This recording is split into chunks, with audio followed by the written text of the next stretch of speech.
Thomas Lee, can convincingly explain why Bitcoin will be worth $10 million per coin.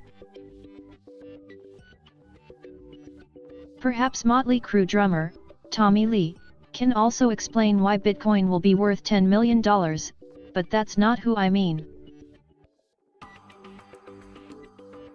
You know I'm not talking about stoic actor, Tommy Lee Jones.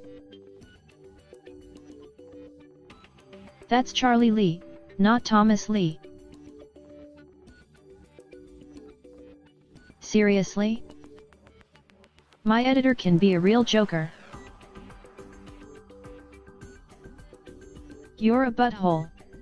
You have to know you're a butthole. Totally on purpose. A butthole. Konnichiwa. I'm Sakura Nakamoto, and you're watching Nakamoto Rised. Cryptocurrency news and information.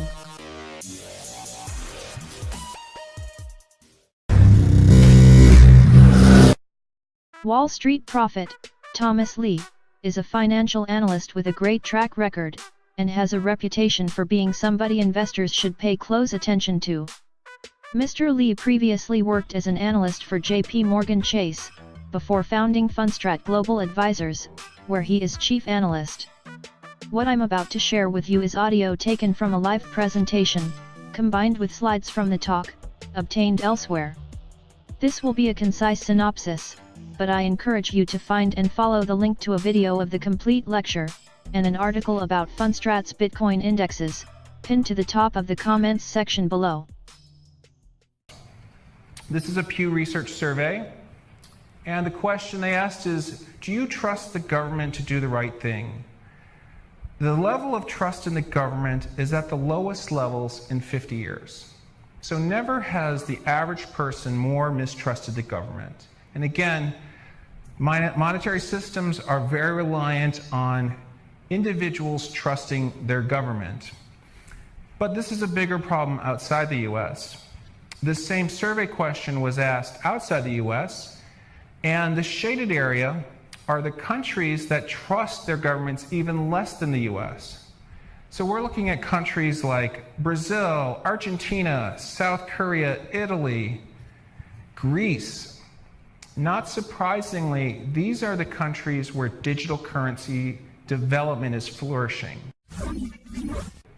Millennials are someone born between 1981 and 2000, and that's roughly 96 million people.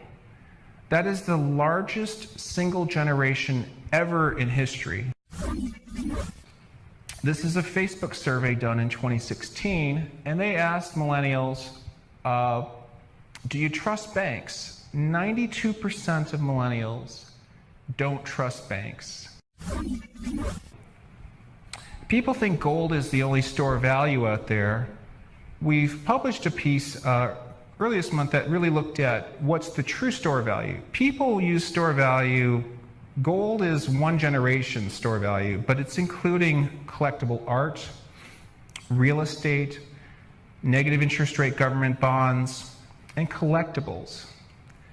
That's a $280 trillion market is used today to basically park money, excluding financial assets. Bitcoin's $200 billion. If Bitcoin ends up just being 1% of the store of value in the future, it's $150,000 per coin.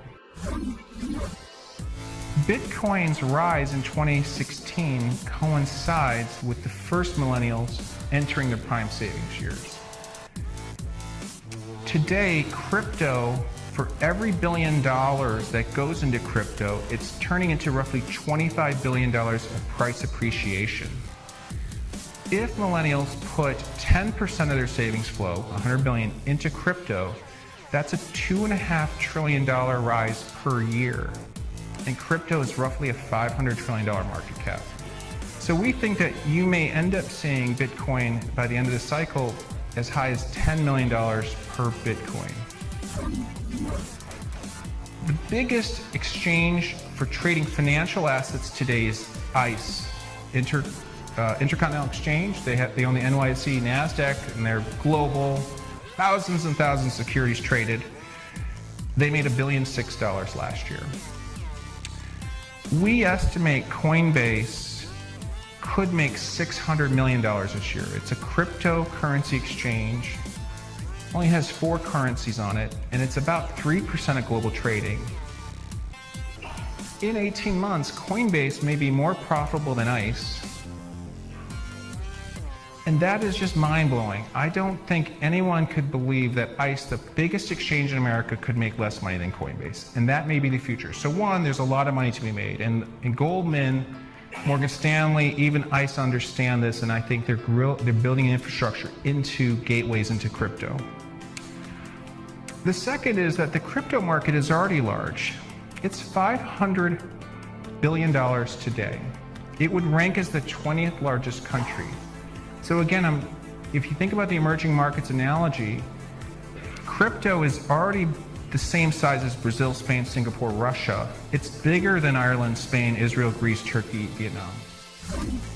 Take a look at this. If you look at each of those lines at the top, that represents the correlation of Bitcoin to stocks, which is blue, to bonds, which are red, gold, which is gold, and hedge funds, which is light blue.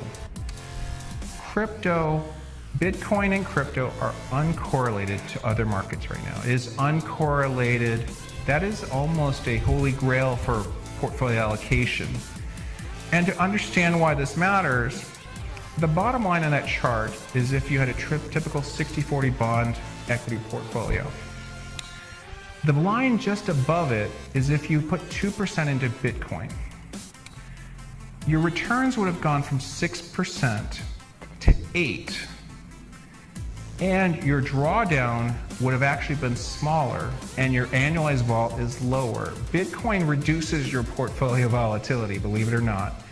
And the top chart, that blue one where it went stratospheric, is a 5% allocation. So what we're saying is you don't need to bet your firm on crypto to see uncorrelated alpha. Thank you for spending time with me. Please poke the like button and be sure you've subscribed. Ring the bell to be notified when I post new videos. You can also follow me at Nakamoto Rised on Facebook and Twitter. Until I see you again, I'll keep you in mind, in my electric dreams.